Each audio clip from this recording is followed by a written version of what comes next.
വളരെ പ്രധാനപ്പെട്ട വാർത്ത പുറത്തു വരുന്നു. നിമിഷപ്രിയയുടെ വധശിക്ഷ നീട്ടി എന്ന ആശ്വാസകരമായ വാർത്തയാണ് യമനിൽ നിന്ന് പുറത്തു വരുന്നത്. പുതിയൊരു വീഡിയോയിലേക്ക് നിങ്ങൾക്ക് ഏവർക്കും സ്വാഗതം. കഴിഞ്ഞ ദിവസം നിമിഷപ്രിയയുടെ മോചനവുമായി ബന്ധപ്പെട്ട് കാന്തപുരം ഉസ്താദിൻ്റെ ഇടപെടലുകളെ സൂചിപ്പിച്ചുകൊണ്ടുള്ള ഒരു വീഡിയോ ഞാൻ പോസ്റ്റ് ചെയ്തിരുന്നു. ആ വീഡിയോയ്ക്ക് ഞാൻ കൊടുത്തിരുന്ന ടൈറ്റിൽ കാന്തപുരം ഉസ്താദിന് നന്ദി പറഞ്ഞ് നിമിഷപ്രിയയുടെ കുടുംബം എന്നുള്ളതായിരുന്നു. നിങ്ങൾ ശ്രദ്ധിച്ചിട്ടുണ്ടാവും, ഇന്നത്തെ പല വാർത്തകളുടെയും പല മാധ്യമങ്ങളും റിപ്പോർട്ട് ചെയ്ത വാർത്തകളുടെയൊക്കെ തലക്കെട്ട് ഏതാണ്ട് അത് തന്നെയാണ്. എന്തായാലും കാന്തപുരം ഉസ്താദിൻ്റെ ഇടപെടൽ ഫലം കണ്ടിരിക്കുന്നു എന്നതിനെയാണ് ഇന്നത്തെ വാർത്തകൾ സൂചിപ്പിക്കുന്നത്. ഉസ്താദിൻ്റെ ഇടപെടലോടുകൂടി നിമിഷപ്രിയയുടെ വധശിക്ഷ താൽക്കാലികമായി മരവിപ്പിച്ചിരിക്കുന്നു. അതോടൊപ്പം തന്നെ കുടുംബങ്ങളുമായിട്ടുള്ള ചർച്ചകൾക്ക് വഴി തുറന്നിരിക്കുന്നു എന്നുള്ളതാണ് ഇതിനകത്തെ ഏറ്റവും പ്രധാനപ്പെട്ട ഒരു കാര്യം. നമുക്കറിയാം, നാളിതുവരെ നിമിഷപ്രിയയുടെ മോചനവുമായി ബന്ധപ്പെട്ട് നടന്നിട്ടുള്ള ഇടപെടലുകളുടെ ചരിത്രമെടുത്ത് പരിശോധിച്ചാൽ അവിടെ ഒരിടത്തും ആർക്കും ഇതുവരെയും ഈ തലാൽ മുഹമ്മദിൻ്റെ കുടുംബവുമായി ബന്ധപ്പെടാൻ സാധിച്ചിരുന്നില്ല. നമ്മുടെ നാട്ടിലെ സർക്കാർ സംവിധാനങ്ങൾക്കോ രാഷ്ട്രീയ പാർട്ടികൾക്കോ യമനുമായി ബന്ധമുള്ള മറ്റ് സംഘടനകൾക്കോ വ്യക്തിപരമായോ അങ്ങനെ ആർക്കും ഇതുവരെയും തലാലിൻ്റെ കുടുംബവുമായി ഏതെങ്കിലും തരത്തിലുള്ള ഒരു ആശയവിനിമയം പോലും നടത്താൻ കഴിഞ്ഞിട്ടില്ല. നിമിഷപ്രിയയുടെ മോചനവുമായി ബന്ധപ്പെട്ട് രൂപീകരിക്കപ്പെട്ട ആക്ഷൻ കൗൺസിലിൻ്റെ പ്രതിനിധികൾക്കും ഈ നിമിഷപ്രിയയുടെ അമ്മയ്ക്കും യമനിലെത്തിയിട്ട് പോലും തലാൽ മുഹമ്മദിൻ്റെ കുടുംബത്തെ ഒരു തരത്തിലും കാണാൻ സാധിച്ചിരുന്നില്ല. ഇത്തരത്തിൽ വലിയ പ്രതിസന്ധികളും നിരാശയുമാണ് നിമിഷപ്രിയയുടെ മോചനവുമായി ബന്ധപ്പെട്ട് പുറത്തു വന്നുകൊണ്ടിരുന്ന വാർത്തകളിൽ നിന്നെല്ലാം നമുക്ക് മനസ്സിലായത്. എന്നാൽ കാന്തപുരം എന്ന ഒരേ ഒരു വ്യക്തിയുടെ ഇടപെടലോടുകൂടി മാത്രമാണ് തലാൽ മുഹമ്മദിൻ്റെ കുടുംബവുമായി ആദ്യമായി ബന്ധപ്പെടാൻ കഴിഞ്ഞത്. നിമിഷപ്രിയയുടെ വിഷയവുമായി ബന്ധപ്പെട്ട് നിരന്തരം വാർത്തകൾ വരുന്ന പശ്ചാത്തലത്തിൽ ഇതിലെന്തെങ്കിലും വാസ്തവമുണ്ടോ, അതല്ല എങ്കിൽ നമ്മൾ കേൾക്കുന്നത് പോലെയാണോ കാര്യങ്ങളെന്ന് അറിയാൻ വേണ്ടിയിട്ട് ഞാൻ ഇന്ന് രാവിലെ കാന്തപുരം ഉസ്താദിൻ്റെ സെക്രട്ടറിയായ ബാദുഷാ അക്ബർ സക്കാഫിയുമായി ബന്ധപ്പെട്ടിരുന്നു. അദ്ദേഹം എല്ലാ വാർത്താ മാധ്യമങ്ങൾക്കും നൽകിയ ഒഫീഷ്യലായിട്ടുള്ള വിവരം വാട്സപ്പിൽ എനിക്കും പങ്കുവച്ചു. ഹലോ, അസ്സലാമു അലൈക്കും. എപ്പിസാന്റെ സെക്രട്ടറി അക്ബർ ബാദുഷാ സക്കാഫി ഉസ്താദല്ലേ? അതെ ഉസ്താദ്, എൻ്റെ പേര് ഹസൻ എന്നാണ്, സ്ഥലം കരുനാപ്പള്ളിയാണ്. ഓ ഞാൻ നിമിഷപ്രിയയുടെ മോചനവുമായി ബന്ധപ്പെട്ട് കുറേ വാർത്തകൾ വരുന്നുണ്ട്. അപ്പോൾ ഈ വാർത്തയിൽ വരുന്നതെല്ലാം വാസ്തവമാണോ ഇല്ലല്ലോ. അപ്പോൾ ഡയറക്റ്റ് ഉസ്താദിനോട് ഒന്ന് രണ്ട് കാര്യങ്ങൾ ചോദിക്കാൻ വേണ്ടിയിട്ടാണ്. എനിക്കൊരു യൂട്യൂബ് ചാനലുണ്ട്. ഞാൻ ഇത്തരം കണ്ടന്റുകൾ ചെയ്യാറുള്ള ഒരാളാണ്. ഇപ്പൊ ഞങ്ങൾ കൊടുത്ത ഒഫീഷ്യൽ വാർത്ത നിങ്ങൾക്ക് വിട്ടുതരാം. നിങ്ങളൊരു ഹായ് വിട്. ശരി ഉസ്താദ്, ആയിക്കോട്ടെ. നിമിഷപ്രിയ വിഷയത്തിൽ ഇന്ത്യൻ ഗ്രാൻഡ് മുഫ്തി ബഹുമാനപ്പെട്ട കാന്തപുരം AP അബൂബക്കർ മുസ്ലിയാരുടെ ഇടപെടലിനെ തുടർന്നുണ്ടായ ചർച്ചകൾ എല്ലാ വിധത്തിലും അനുകൂലമായി നീങ്ങുകയാണ്. ഇന്ന് രാവിലെ യമൻ സമയം 10 മണിക്ക് കുടുംബവുമായുള്ള യോഗം പുനരാരംഭിക്കും. കൊല്ലപ്പെട്ട തലാലിൻ്റെ അടുത്ത ബന്ധുവും ഹുദൈദ സ്റ്റേറ്റ് കോടതി ചീഫ് ജസ്റ്റിസും യമൻ ഷൂറ കൗൺസിലിലെ അംഗവുമായ ഒരു വ്യക്തി ഷെയ്ഖ് ഹബീബ് ഉമറിൻ്റെ നിർദ്ദേശപ്രകാരം ഇന്നത്തെ ചർച്ചയിൽ പങ്കെടുക്കാൻ തലാലിൻ്റെ നാടായ ദമാറിലെത്തിയിട്ടുണ്ട്. അദ്ദേഹം ഷെയ്ഖ് ഹബീബ് ഉമറിൻ്റെ സൂഫി പരമ്പരയിലെ അനുയായിയും മറ്റൊരു പ്രധാന സൂഫി വര്യൻ്റെ മകനുമാണ് എന്ന കാര്യം വലിയ പ്രതീക്ഷ നൽകുന്നു. അദ്ദേഹം കുടുംബത്തെ അനുനയിപ്പിക്കുന്നതിനോടൊപ്പം അറ്റോർണി ജനറലുമായി കൂടിക്കാഴ്ച നടത്തി നാളെ നടത്താൻ നിശ്ചയിച്ച ശിക്ഷാ നടപടി ഒഴിവാക്കി കിട്ടുന്നതിനുള്ള അടിയന്തര ഇടപെടലുണ്ടാകും. കുടുംബങ്ങൾക്ക് പുറമെ ഗോത്രങ്ങൾക്കിടയിലും ദമാർ പ്രദേശ നിവാസികൾക്കിടയിലും വളരെ വൈകാരിക പ്രശ്നമായ ഒരു കൊലപാതകം കൂടിയാണ് തലാലിൻ്റേത്. അതുകൊണ്ടാണ് ഇത്രയും കാലം ആർക്കും തന്നെ കുടുംബവുമായി ബന്ധപ്പെടാൻ കഴിയാതിരുന്നത്. കാന്തപുരത്തിൻ്റെ ഇടപെടലോടെയാണ് കുടുംബവുമായുള്ള കമ്മ്യൂണിക്കേഷൻ ആദ്യമായി സാധിക്കുന്നത്. പ്രമുഖ പണ്ഡിതനും സൂഫി വര്യനുമായ ഷെയ്ഖ് ഹബീബ് ഉമർ ബിൻ ഹാഫിള് വഴിയുള്ള ഇടപെടലാണ് കുടുംബത്തിനെ പുനരാലോചനയിലേക്ക് സമ്മതിപ്പിച്ചത്. അദ്ദേഹത്തിൻ്റെ നിർദ്ദേശത്തെ കുടുംബം മാനിക്കുകയാണ് ചെയ്തത്. ഇന്നത്തെ ചർച്ചയിൽ ബ്ലഡ് മണി സ്വീകരിക്കുന്ന കാര്യത്തിലും ഒരു അന്തിമ തീരുമാനം ഉണ്ടാക്കാനുള്ള ശ്രമത്തിലാണ്. കുടുംബത്തെ അനുനയിപ്പിക്കുന്നതിൻ്റെ ശ്രമങ്ങൾക്കിടയിൽ നാളത്തെ ശിക്ഷ നൽകുന്ന നടപടി താൽക്കാലികമായി നീട്ടിവെക്കുകയെങ്കിലും ചെയ്യണം എന്ന കാന്തപുരത്തിൻ്റെ ആവശ്യം യമൻ ഭരണകൂടം ഇന്ന് പരിഗണിക്കും. ഇനി ഒരു ഫേസ്ബുക്ക് പോസ്റ്റ് കൂടി ഞാൻ നിങ്ങളുമായി പങ്കുവെക്കാം. ഇന്നലെ ഞാൻ നിങ്ങളുമായി പങ്കുവെച്ച എൻ്റെ വീഡിയോയിൽ ഞാൻ പ്രത്യേകം എടുത്തു പറഞ്ഞൊരു കാര്യമുണ്ടായിരുന്നു. നിമിഷപ്രിയയുടെ മോചനവുമായി ബന്ധപ്പെട്ട് കാന്തപുരം ഉസ്താദിൻ്റെ ഇടപെടലുകൾ ഫലം കണ്ടാലും ഇല്ലെങ്കിലും നമ്മുടെ നാട്ടിൽ ഇത് വലിയ ചർച്ചയായി മാറണം.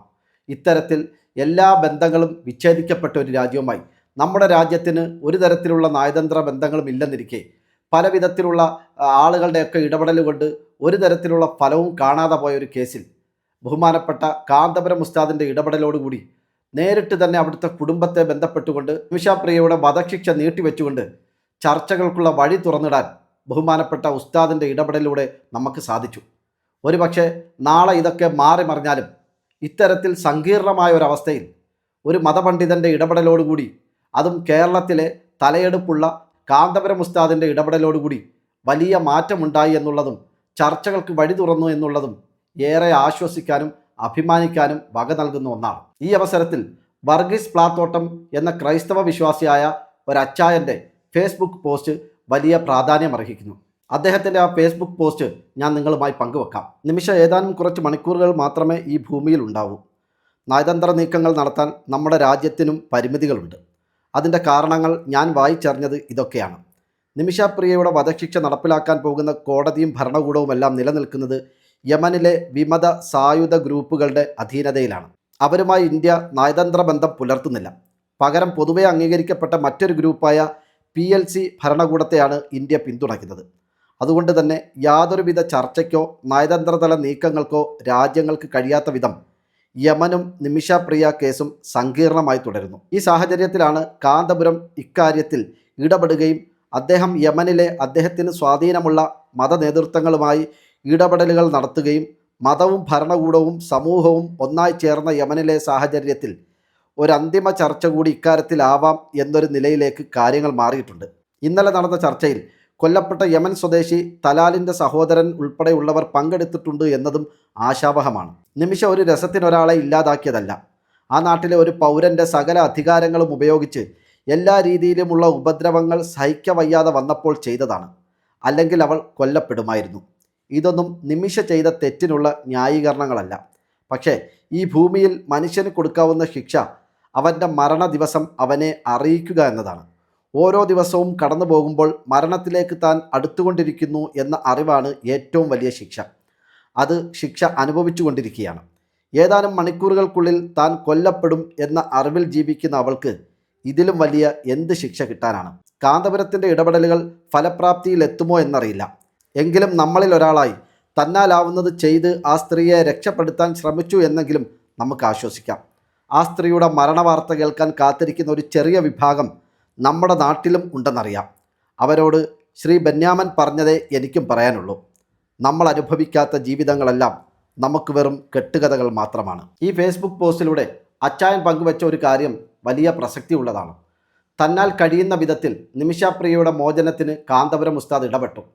അദ്ദേഹത്തിൻ്റെ ഇടപെടലുകൾ പൂർണ്ണമായും വിജയിക്കുമോ ഇല്ലയോ എന്നുള്ളത് വരും ദിവസങ്ങളിൽ നമ്മൾക്ക് കണ്ടറിയാവുന്നതാണ്. ഏതായാലും തൻ്റെ ഇടപെടലുകൾ ഫലം കണ്ടാലും ഇല്ലെങ്കിലും തന്നാൽ കഴിയുന്നത് പോലെ ഇന്ത്യൻ സർക്കാരിന് പോലും ബന്ധപ്പെടാൻ പറ്റാത്ത വിധത്തിൽ അതിസങ്കീർണമായ ഭരണവും ഭരണകൂടവും നിലനിൽക്കുന്ന ഒരു രാജ്യത്ത് കഴിയുന്ന ഇടപെടലുകൾ നടത്തിയല്ലോ എന്ന വിധത്തിൽ ഇന്ത്യയിലെ കേരളത്തിലെ മുഴുവൻ മതേതര വിശ്വാസികൾക്കും ആശ്വസിക്കാൻ വക നൽകുന്നതാണ് ഉസ്താദിൻ്റെ ഇത്തരത്തിലുള്ള ഇടപെടലുകളും നീക്കങ്ങളും. അങ്ങനെ വെച്ച് നോക്കുമ്പോൾ അച്ചായൻ പങ്കുവെച്ച ആ അഭിപ്രായം തന്നെയാണ് ബഹുഭൂരിപക്ഷം വരുന്ന മനുഷ്യർക്കുമുള്ളത് എന്നുള്ള കാര്യത്തിൽ തർക്കമില്ല.